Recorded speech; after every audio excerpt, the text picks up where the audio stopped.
हो, मी लाच खातो. मी लाचखोर आहे. मी लाच खातो. पण मी लाचखोर कसा झालो?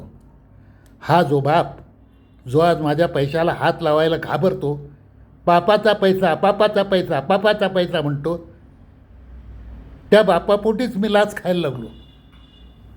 अरे, हा माझा बाप रिटायर झाला, 4 भावंड, 1 बहीण पाठीमागं, यांची शिक्षण कशी झाली असती?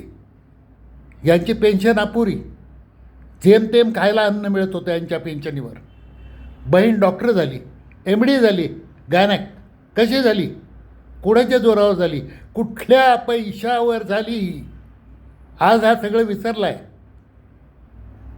पण त्यावेळेला जर मी लाच खाल्ली नसती तर एवढा पैसा घरी आला असता, या भावंडांना एवढं शिक्षण मिळालं असतं, ही बहीण डॉक्टर झाली असती, 4 भावंड वाढली असती बापाच्या पेन्शनीमध्ये. सांगावं त्यांनी मला.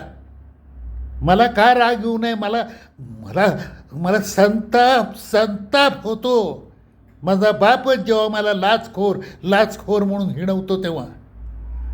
नाहीतर मी आज तुमच्याकडे आलो नसतो की या बापाला मला धडा शिकवायचा आहे म्हणून. रक्ताचं नातं आहे म्हणून तुम्ही सांगता मला. माझ्या रक्ताच्या नात्याची जाणीव तुम्ही मला करून देता. साहेब, कुठलं कसलं रक्त?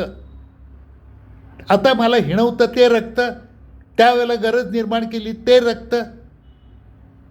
की गरज होती तेव्हा ह्यात माझ्या पापाच्या पैशावर माझी भावंड शिकवली ते रक्त? तुमच्याच्याने होतंय तर होय म्हणा माझं काम. तुमच्याच्याने नाही होत तर माझा नमस्कार तुम्हाला. पुन्हा मी तुमच्या दारात येणार नाही.